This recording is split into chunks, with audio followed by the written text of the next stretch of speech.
Hi, everyone, and welcome to today's webinar on the Living Fearless Mindset. My name is Lynn Mattis, and I'm an alumni coordinator at Mohawk College. It's great to have you all here today, and I look forward to learning alongside all of you. We are very fortunate to have our guest speaker join us. Lisa McDonald is a successful author, motivational speaker, host, and personal development coach. In addition to her Mohawk diploma, she has a sociology degree from McMaster University, and in 2016, she returned to Mohawk to address the graduating class at their convocation. Her podcast, Living Fearlessly with Lisa McDonald, explores the obstacles and challenges that hold people back. The show seeks to inspire and empower listeners to break the cycle of negative thoughts and actions that prevent them from reaching their goals. Building on the success of her podcast, in 2015, Lisa began hosting her own radio show for the Contact Talk Radio Network, where she focuses on personal empowerment while interviewing inspiring authors, musicians, and world thought leaders. Lisa McDonald is passionate about the importance of paying it forward and finding your true self by just showing up. She knows the power of how one individual can make significant change in their life. Lisa is also an Alumni of Distinction Award recipient from Mohawk College. Lisa, thank you so much for being here today. I'm really looking forward to today's presentation, as I'm sure everyone is on the line today. So without further ado, I will hand the microphone over to you. Thank you.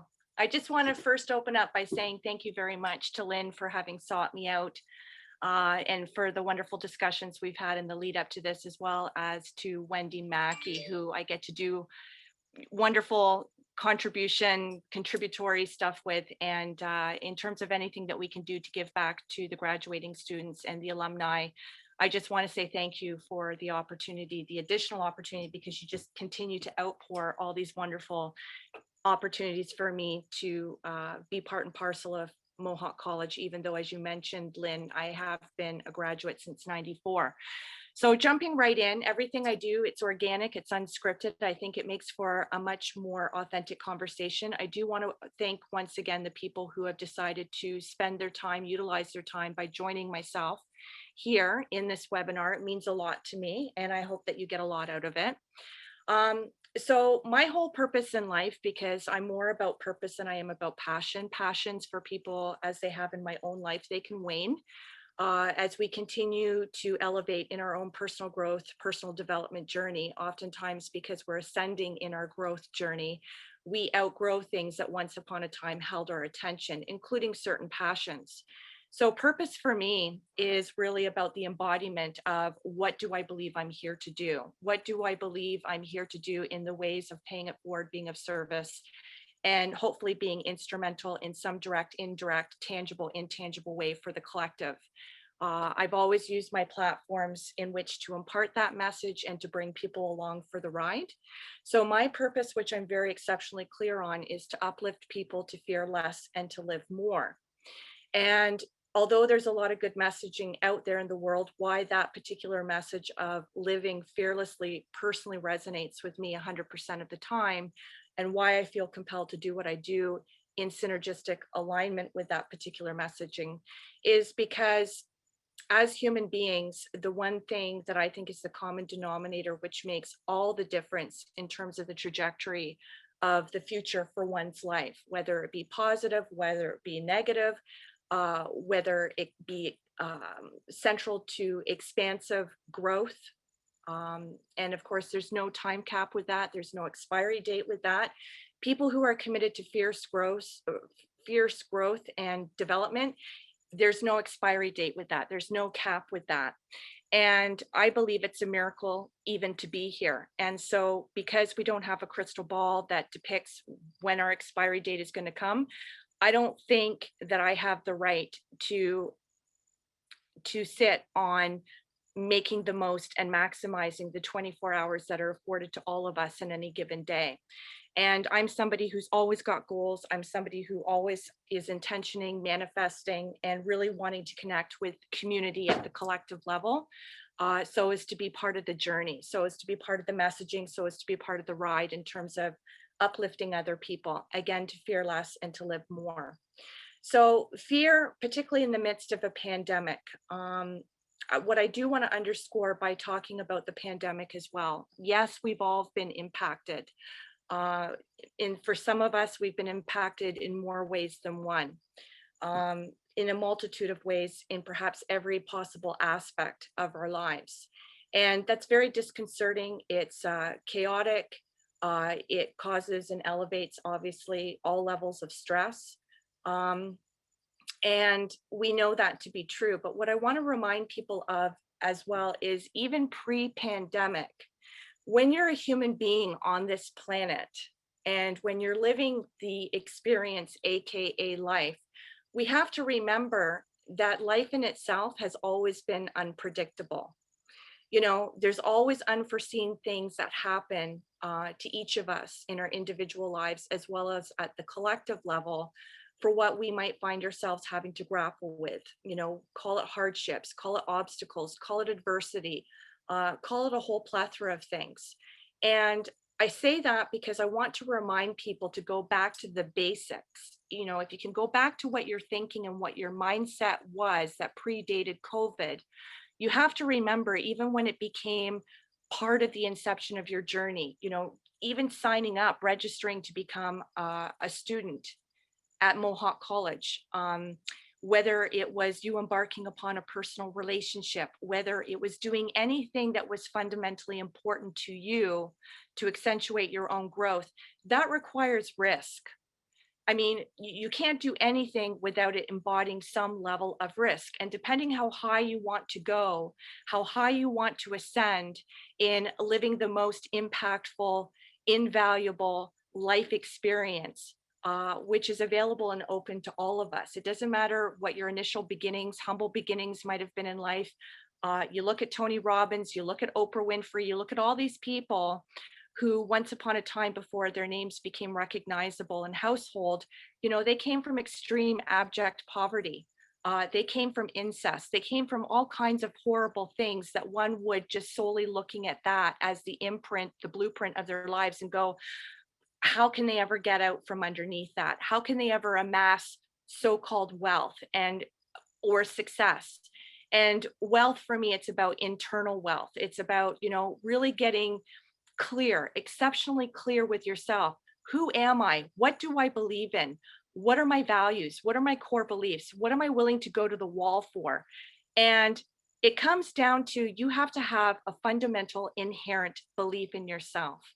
You have to embody that indomitable spirit where it doesn't matter whether people hold the vision for you. It doesn't matter if people see what you see for yourself, because there's always going to be all kinds of factors or criteria or external circumstances that are going to encroach upon your level of self-confidence. There's going to be people who are perhaps fall into the category of distinction of naysayers, critics, people who are going to trip you up, people who aren't committed to their own inner healing work, people who don't particularly maybe have goals.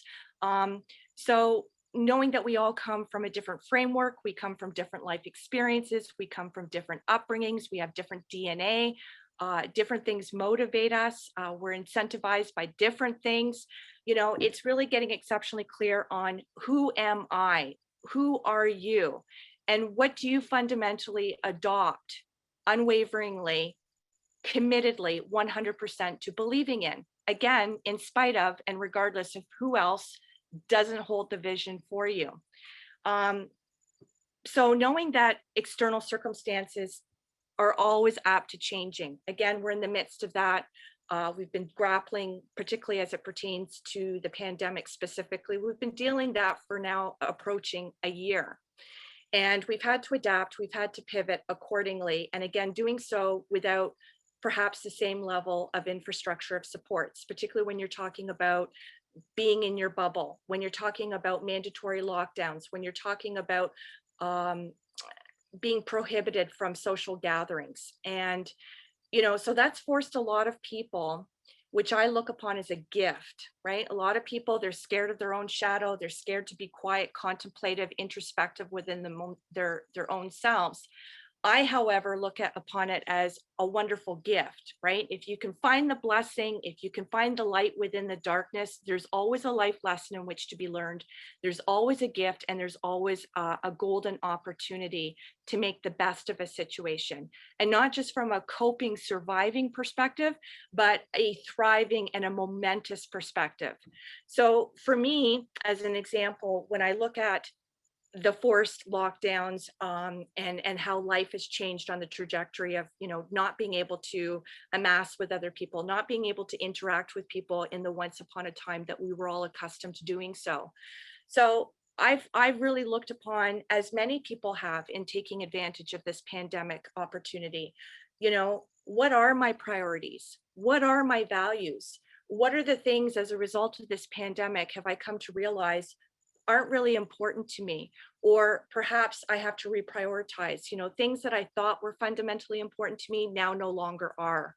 The whole mindset of knowing how to do more with less. And for once upon a time, coming from a nonprofit sector, when it came to fiscal responsibility and being responsible for overseeing budgets, I always had to look upon things. How do I maximize anything? And I take that to be not in the literal sense of money, but in terms of how do I get the best out of my staff team? What are people's strengths? So I put that to you to parallel, what are your strengths? What have you come to recognize as a result of these precarious times? What you perhaps would like to manifest in going forward? And we know that normal, I kind of get a little fed up with the whole, I can't wait till things get back to normal. Well, I don't think that things ever once upon a time were normal. We've come to realize that there's a lot of broken systems. There's a lot of things that we've had to recalibrate our mindsets over what does normal mean? What does normal so-called mean going forward? And again, how do we pivot and adapt accordingly? So living fearlessly, it's an intentional, deliberate decision in which to do so. Because even though that's my branding, even though that's my purpose, even though that's my shtick, and even though that's very much a part of my DNA, being a human being, I'm on the spectrum of feeling everything, just like anybody else. But I understand as well, in my personal growth, personal development, that what we put our attention on grows stronger. And conversely, that can work both ways. That can work for the negative in terms of lack, or that can work for the positive in terms of abundance. And so there's always going to be external circumstances, either pre-pandemic, post-pandemic, where we're going to get inundated with all kinds of stimuli. We're going to get inundated with all kinds of external factors, criteria, forces, where we're going to have to decide definitively within ourselves, within the recognition, the awareness, the self-awareness, and the realization, who am I and how then do I wish to show up to the rest of the world? And so when you take it back to self, because everything is about self, it's an inner journey. And what we project or what we perceive out there in the external world, that's really just a mirror of what's going on in our internal reality. So if we're constantly discombobulated within ourselves, if we're constantly allowing our energy to be wonky because we're more inclined or compelled to latch on to the negative things, whether it be the news, whether it be the negative, pessimistic people in our lives, whether it be the people who don't support either what it is that's emphatically important to us or the direction for where we want our lives to go, and thus what is then required to make that even possible. So it's not uncommon that the more you step into your own power for becoming always an increasingly empowered individual, you're going to lose people along the way. You're going to lose people who aren't aligned to your way of thinking, who aren't aligned to your decision making, not aligned to your manifestations, or whatever you hold dear to yourself in terms of goals and intentions. And a lot of people who aren't prepared to do the work themselves, they're worried that you're going to outgrow them. And so rather than owning that as their own issue in which to work on, and recognizing that as an element of wounding that needs to be healed or a so-called insecurity, a lot of people will project their stuff onto you. And I say that particularly in the midst of a pandemic because things like the news and right now what's front and central with everything. You can't turn on the TV without hearing anything that isn't related to COVID, whether it be vaccines, vaccine rollout, the amount of stats of people who are hospitalized, ventilators, masks, and then all the controversy surrounding that. You've got people who don't support masks for whatever other reasons related to health. You've got other people who are, if you don't wear a mask, you're not being compassionate to other people, you're being selfish versus selfless. I mean, there's controversy everywhere. So what I'm imploring people to do when we're already feeling fragile, when we're already feeling vulnerable, when we're already feeling uncertain about what tomorrow looks like, what next week, next month, is there going to be a third wave? Is this going to come to an end after everyone's been vaccinated or the majority of people choose to become vaccinated? I mean, you have to remember again, pre-COVID, although it wasn't a pandemic, and I'm not minimizing or negating the significance or the prevalence or how predominant this is in the way it's impacting all of our lives, but you have to remember what was my mindset before the pandemic?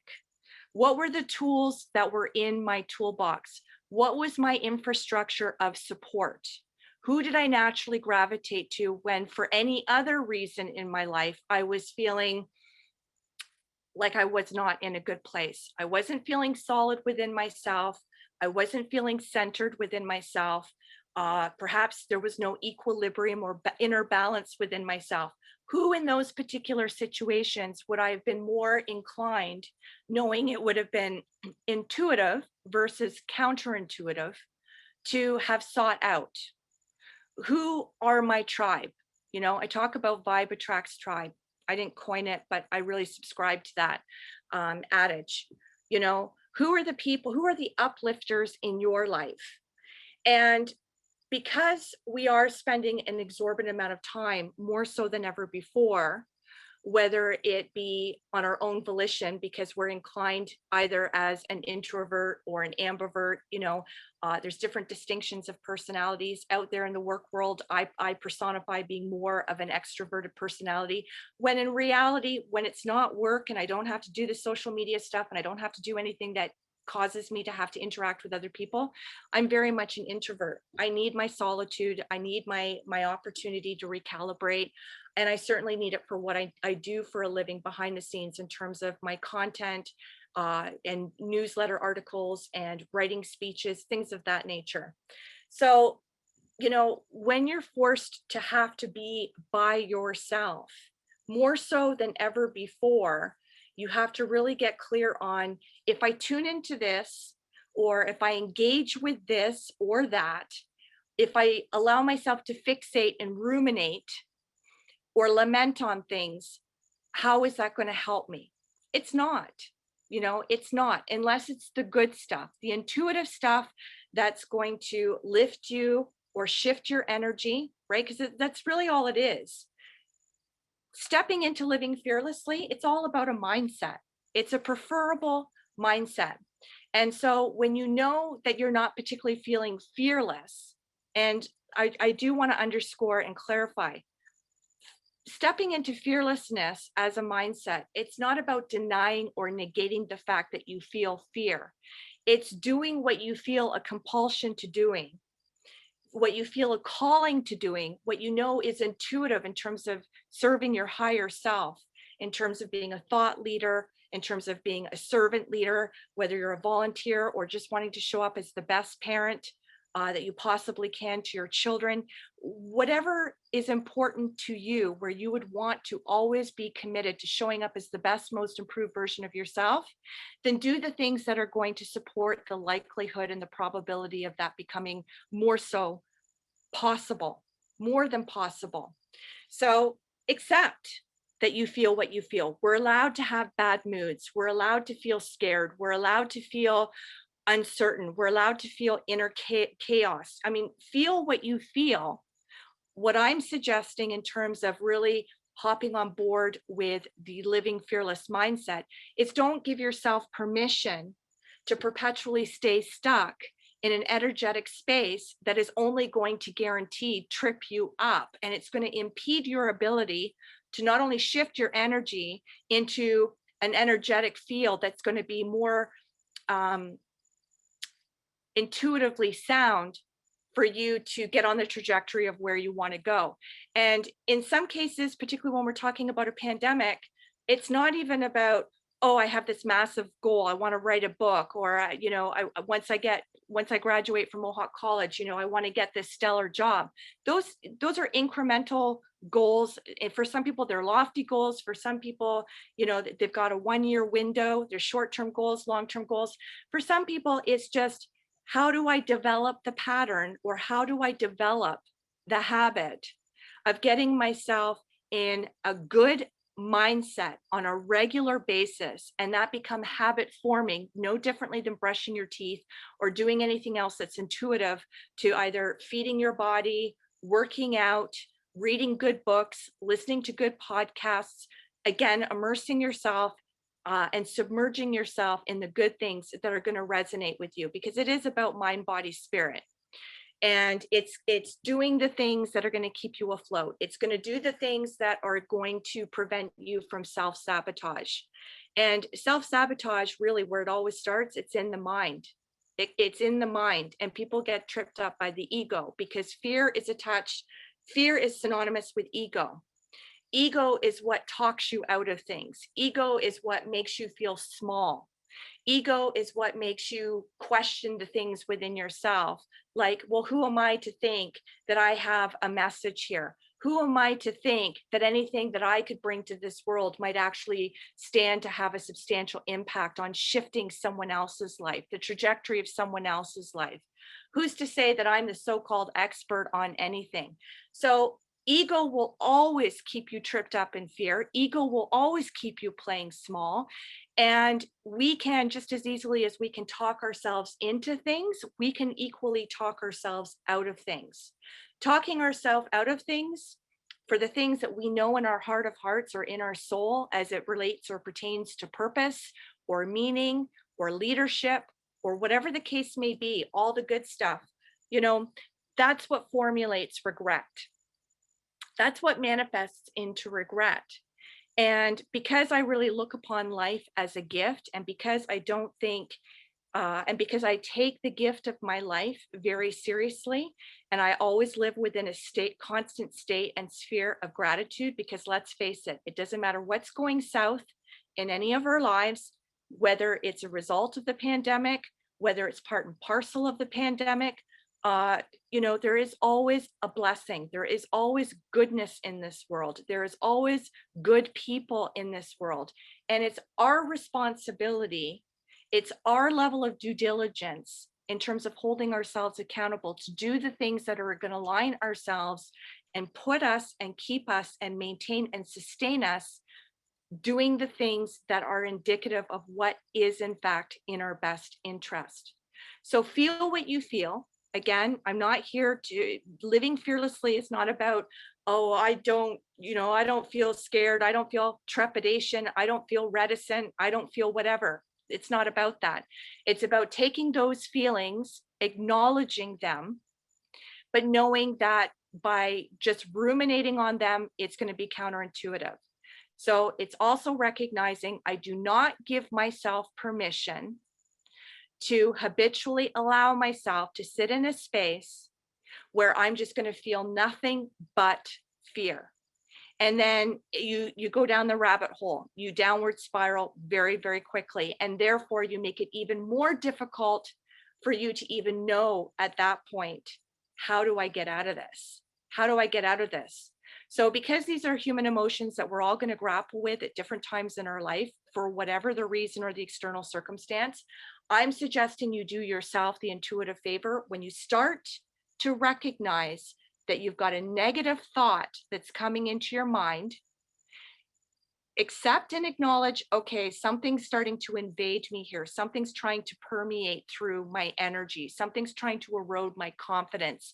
Something's trying to emotionally, mentally, psychologically trip me up. Again, AKA ego, whatever the case may be.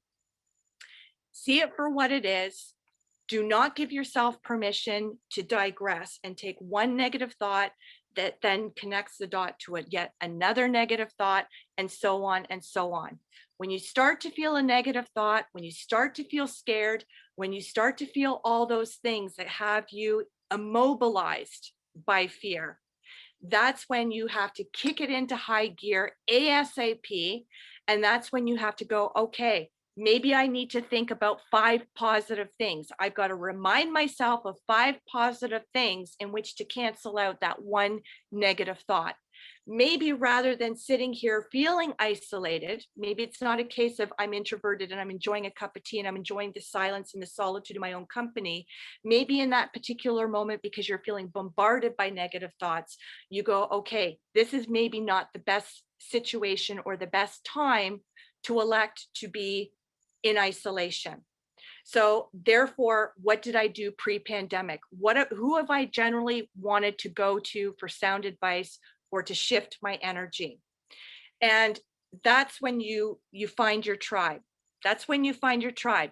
Again, for introverts, because I oftentimes do this too, I don't want to get caught up in chats necessarily, but because everything is online, everything has gone online.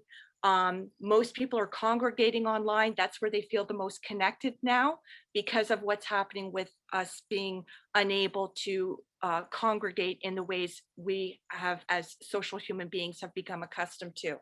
So if you want to reap the benefits of the good stuff that's out there, right? Turn off the TV, turn off the news, find out the good webinars, find out things that address what I'm talking about here, and maybe even in some more specific fashion as it relates to mindset or goals or whatever it is that speaks to your need, that you need to fill your need right there and right then. There's all kinds of different chats and groups and communities within social media land, and you can just scroll, right? People call it trolling, whatever the case may be. You don't have to necessarily become engaged if it's not your comfort level to do so in back and forth dialogue in a chat bar or on a Zoom call, right? But you can still derive the benefits of the good stuff that is in fact being expressed in a way to lend support to one another and other people based on their experiences or what they've applied as a result of trial and error. Okay, that sounds good philosophically. I tried that. It didn't really get much out of it, but there's always going to be a plethora based on the membership of who's attached to certain supportive sites where something is in fact going to eventually resonate with you. Right? Take notes. I mean, Google. I mean, you can search anything in Google that's positive, right? That's going to recalibrate your mindset and get you out of that sphere of darkness. And if you don't get a handle on that, then it becomes perpetual. Then you go downhill and you go downhill fast and you go downhill deeper. You don't want to do that because then it's going to be even harder for you to resurrect yourself to get out of that space.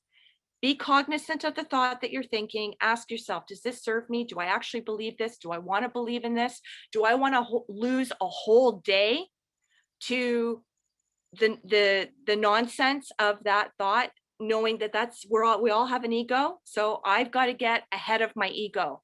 I've got to get ahead of my fear. I've got to get ahead of my debilitating self-dialogue. And I want to talk a little bit about that too. Because even if you don't want to necessarily go online, you don't in that particular moment want to connect with anybody, even if it's just to be in the background and to not participate, but to get the benefits of it. Self-dialogue. So this is what I say to people as a tool. This is what I say to my mentoring tools, right?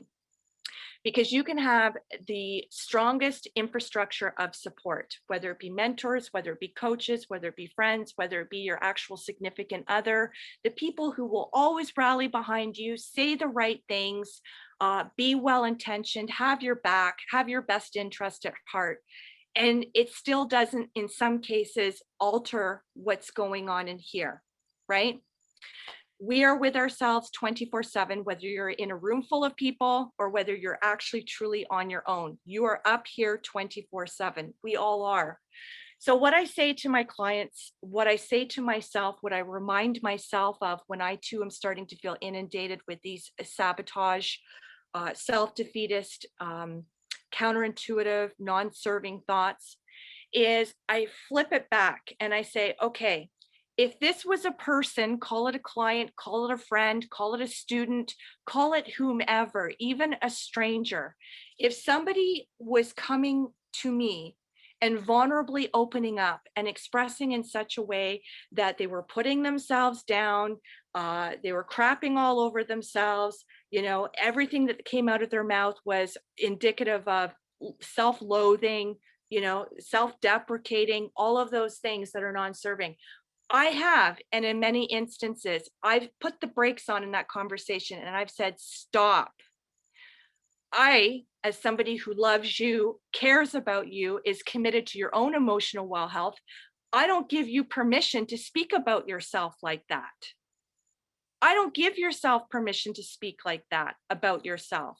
And then I remind them, do you realize and recognize that this is how people actually perceive you? Do you not remember that this is what you did for someone else in their particular time of need?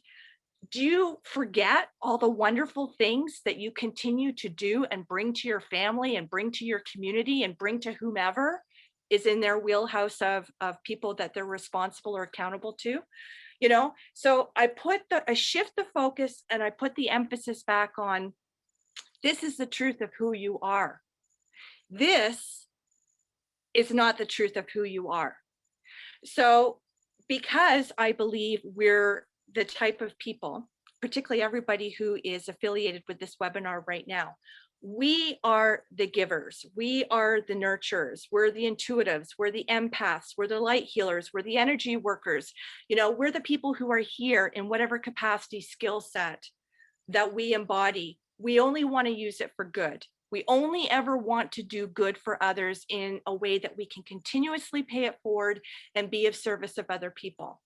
So if you know that you would be there as a first responder to somebody else who's in crisis or is having a bad day or has just gotten bad news or is struggling, whatever the level of struggle, mildly, medium, massive, whatever the case may be, right? We intervene. We do it voluntarily. We do it without asking. If we see that somebody's in distress, we don't wait for somebody to say, I'm in distress. We automatically, instinctually, we respond.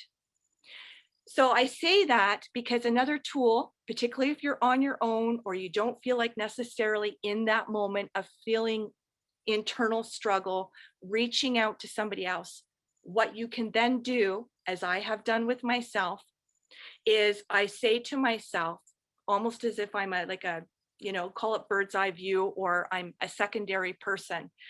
And I say, Lisa, you would never say the things that you're saying or allowing yourself to believe within yourself. You would never speak or spew that venom to somebody else. You would never undermine somebody else. You would never invalidate somebody else. You would never intentionally go out of your way to make anybody for any reason feel small or feel like they didn't matter or they didn't embody value. You would never, ever do that. So if you recognize that you're just as important as any other human being on the face of the planet, why then are you giving yourself a double standard in which to denigrate yourself or to allow yourself to play small or to allow yourself to feed yourself these negative thoughts that you know are going to take you downhill? I do not give you permission anymore in this moment to digress or to hurt yourself or to denigrate yourself. No, I don't. So that's been an invaluable tool, not only for one that I bring out of my own toolbox and I implement it on myself. But this is what I say to my clients. This is what I say on radio. This is what I say with whomever has taken upon themselves to share with me in their time of need what it is that they're in fact grappling with. And because they're not in a good space, and because they're grappling with bad news, or something has really negatively shifted their reality of what maybe 10 minutes ago or an hour ago or a month ago they thought was their reality, because again, life will throw you curveballs all the time. So then I use that as a tool to put the reality back on the situation. And again, going back to what I said at the top of the hour, what you put attention on grows stronger. So if you continue to put all your focus and emphasis and energy, time and attention on negative things, particularly as it pertains to manifestation, right? Because manifestation, this is important. Manifestation is about the resonance of what you believe to be true. It's not about I am statements. Yes, these are all important, so don't get me wrong here. I am statements, proclamations, declarations, doing the right thing. You have to remember to manifest good in your life, to manifest confidence, to manifest your dreams, goals, intentions coming to reality. It's not about going through the motions and checking off the list of, okay, well, how can I not manifest good things? Or how can good things not show up in my life, in my physical material world, if I know that I've done all the right things? Manifestation isn't just about going through the laundry list of so-called doing the right things. The universe, this is my belief, the universe responds accordingly to the degree that you're emanating the energy out there for it to synergistically align based on your inherent belief. So if I'm sitting here and I'm reading all the right books, even if I've got a mentor and a coach, even if I've got a good support group, even if I've got the most supportive partner in the whole world, and I'm aligning myself and I'm writing out my goals every day, and I'm doing things that are going to put me on the trajectory of my goals lining up so that it manifests into a tangible end result for what I say I want. You can do all that. You can do all that. But if you still do not believe that you are worthy and that you are deserving and that you are more than capable of these things truly manifesting in your life, it's the energy that you're emanating out there that trips you up in your manifestation, right?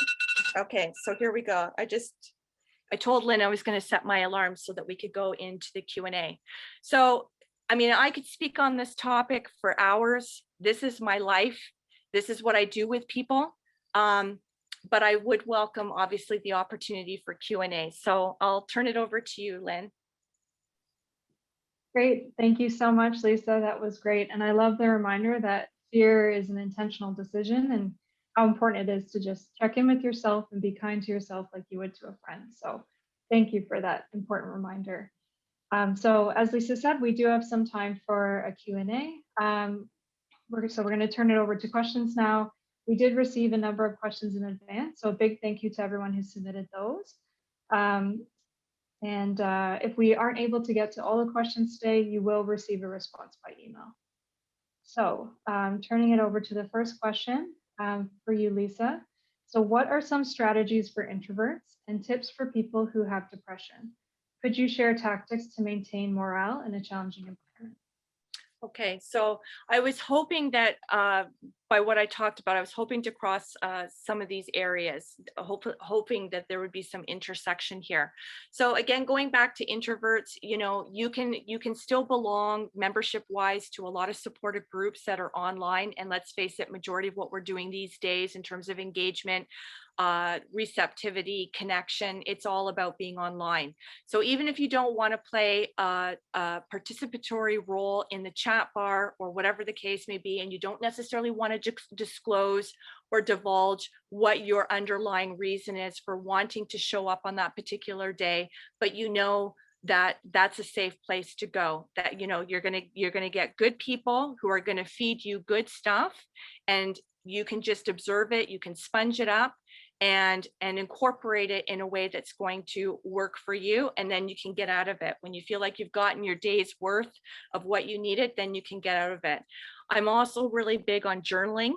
I think it's really important for people to enjoy their own time, and for people to use the gift of time, because I mean, we're constantly being bombarded with competing priorities. Oftentimes, we live with people who always are vying for our attention. Whatever your life looks like, whatever your household looks like, whatever is going on for you, or your ultimate overall responsibilities, please make sure that you're always finding time to journal. I oftentimes, write myself a letter. I write myself a letter from the future back to this particular point in time, so that it's a hindsight 2020. When I talk about manifestation, it's like, or getting myself out of a very emotionally troubling situation, being my own support system as well, and holding myself accountable to getting myself sorted out. I will oftentimes write myself futuristic letters uh, that basically reinforces, see, I told you you were going to get here. I told you you were going to make it. I told you you were going to overcome that struggle. So I think writing yourself letters is very important. You can write yourself a letter in current time, in the projection of what you hope is going to come out on the other end for yourself, your future self, or start off in the future and work your way back. I mean, time is elusive anyway.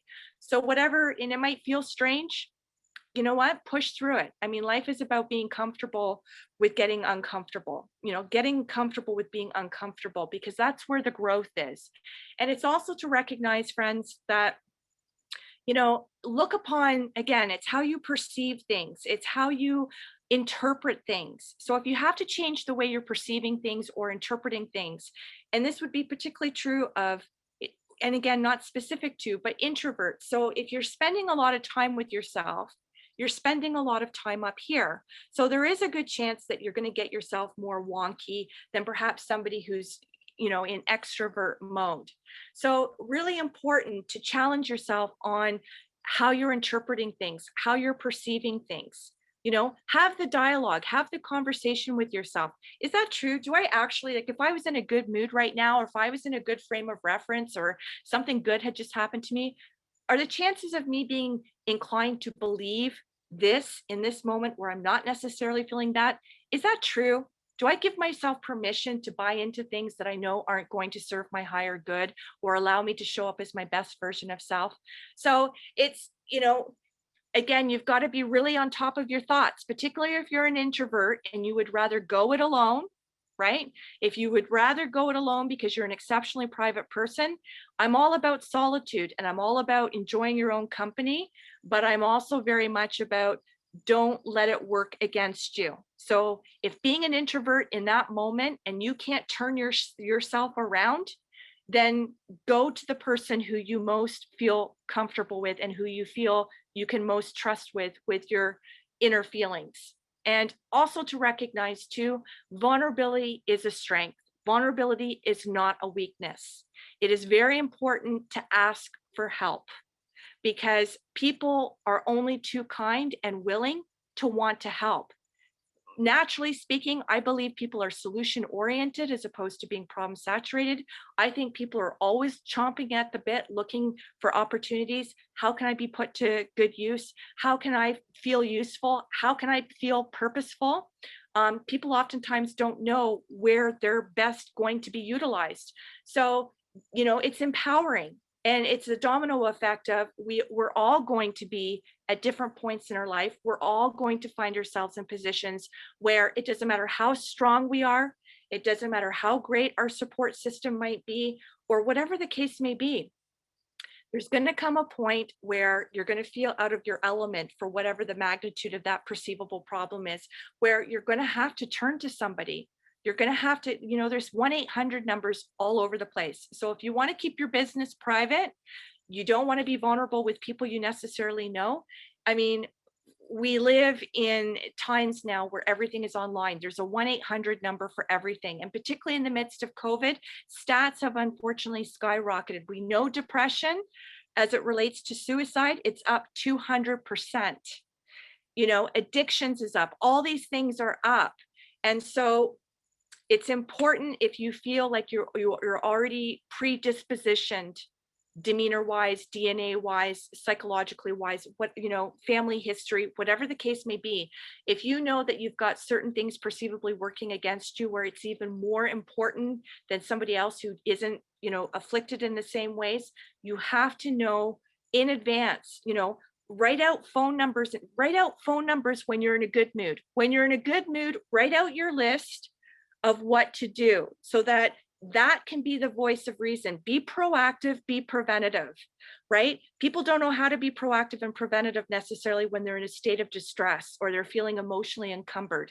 So I say, write out your list. No different than if you've got a babysitter coming in looking after your kids and you've got all the emergency phone numbers, the cell numbers, the everything on the fridge, right?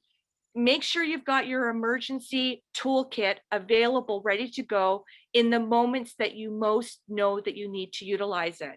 Don't try to be solution focused 100% when you're feeling your most vulnerable or you feel like you're most in emotional crisis. Get everything lined up in advance and access it, utilize it. Great, Lisa. Thank you so much. I love the suggestion of, turning to your journal and writing letters to yourself. I think that's such a great idea, and gives you a lot of perspective, I think. So we do have time for one more question before we wrap up. And as I mentioned, we will respond to the rest of the questions by email if we're not able to get to them. So the next question for you, Lisa, is how do you control your mind when doubt takes control? And just to add to that from a comment in the chat here, how to overcome that fear about the future and decisions that we will make. Again, I want to go back and impress upon people, how are you inclined to think and feel and be solution focused pre-pandemic? I think people have forgotten what their skill set is or what their internal barometer is for inner strength. I think everything's been magnified based on the gravity of the whole pandemic. Again, I'm not here to negate, minimize anything as it speaks to the pandemic itself. My point in saying that is, to what degree, even with life pre-pandemic and it all being about, nobody has a crystal ball. I'm sure people before the pandemic understood what it was to lose a loved one, call it cancer, call it whatever. I'm sure people have dealt with rejection before the pandemic. I'm sure people have dealt with all kinds of grief and loss issues pre-pandemic. And you're still here today. You knew what to do in those periods of time. You knew what people to latch onto and to seek out. You knew what tools were available to you in your own tool house or toolbox and wheelhouse of what was supportive and what was intuitive to get you out of whatever your grappled crisis was of that particular point in time. I say this because I don't want people to disempower themselves into believing that, just take one crisis that you've gone through that you've successfully maneuvered and navigated yourself out of with whatever infrastructure of support was available to you. And just look at the pandemic. It's just another situation that we have to deal with. It's just, but there's going to be things after this pandemic. There's going to be people in your life who are going to die after the pandemic. There's going to be all kinds of things as human beings that we're going to have to contend with and grapple with and try to resolve. So what I'm saying to people is, don't disempower yourself and don't forget all the good things, the right things that you were doing to best serve you pre-pandemic. And I'm always talking about inventory. I do inventory regularly, whether it's like, are the people who are in my life today that were in my life historically once upon a time, are they the right people that I want to congregate with? Are they bringing me down or are they bringing me up? Am I reading the right stuff? Maybe the stuff that I got enjoyment out of once upon a time, and it was more about entertainment or it was miscellaneous. Look at the things for the problems that you're feeling today, the things that are really going to speak to what your issues are that you want to no longer feel encumbered by or to successfully maneuver and navigate out of. Look at the things that you're doing today that are more aligned with your own growth, right? We're not the same people we were yesterday or even a month ago. So position yourself, look at things, make decisions from who you are today based on all the work you've already put into yourself, all the tools that are already in your toolbox, knowing the right kinds of people that you would want to naturally or align yourself with, and and again, go online. There's a wealth of information out there. You don't have to feel stuck, and you don't have to go it alone. And essentially, you're not alone. There is always going to be somebody who wants to be there to assist you, but you have to want that for yourself. You've got to value yourself no differently than you would value somebody else who's going through the same situation and circumstance that you yourself are finding yourself encumbered by. And I think that's such important advice too, Lisa. Just checking in with yourself and just always like seeking out help when you need that little reminder, right? When you can't bring it to yourself. Um, so thank you for that. So as we near the end of the hour, we do need to wrap up. Again, I just want to say thank you so much, Lisa. We really appreciate you taking the time out of your day to share your insights with us on such an important topic, especially as we're grappling with a very unique year.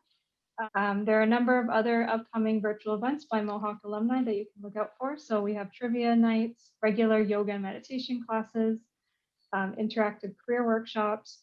We have a workshop next week on February 22nd on mastering the virtual interview. And on March 10th, you can join us for a webinar on making sense of personal finance, where Mohawk graduate and business and accounting professor Michael Elliott will help us explore some ways we can simplify our approach to budgeting and saving. So for more information on these events, please visit the website you see on your screen. So that's mohawkcollege.ca/alumni events. And again, I just want to thank everyone for joining us today and for staying connected with Mohawk. Really appreciate you taking the time. So hope you enjoy the rest of your day and take care. Thank you, Lynn. Thank you very much. And thank you to all the students who participated. I can't thank you enough. It's been an absolute honor and a privilege.